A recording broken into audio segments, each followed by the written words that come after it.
ભિવંડીમાં ધર્માંતરણના આંતરરાષ્ટ્રીય ષડયંત્રનો પર્દાફાશ, અમેરિકી નાગરિક સહિત 3ની ધરપકડ। મહારાષ્ટ્રના ઠાણે જિલ્લાના ભિવંડી તાલુકામાં ગેરકાયદેસર ધર્માંતરણના એક મોટા ષડયંત્રનો પર્દાફાશ થયો છે। પોલીસે આ ઘટનામાં અમેરિકી નાગરિક જેમ્સ વોટસન અને તેના 2 સ્થાનિક સાથીદારોની ધરપકડ કરી છે, જેઓ કથિત રીતે આદિવાસી અને ગરીબ લોકોને ખ્રિસ્તી ધર્મ અંગીકાર કરવા માટે લાલચ આપી રહ્યા હતા।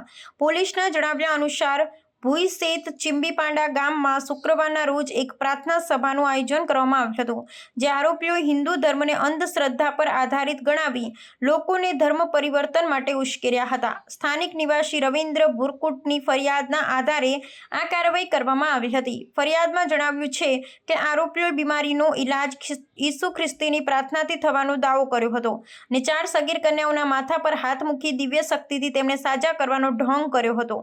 આરોપીઓ જેમ્સ વોટસન ઉંમર 58, સૈનાથ ગણપતિ સરપે ઉંમર 42 ને મનોજ ગોવિંદ કોલ્હા ઉંમર 35 વિરુદ્ધ ભારતીય ન્યાય સંહિતાની કલમ 299, 302 અને વિદેશી નાગરિક અધિનિયમ તથા મહારાષ્ટ્રના અંધશ્રદ્ધા વિરોધી કાયદા હેઠળ ગુનો નોંધવામાં આવ્યો છે।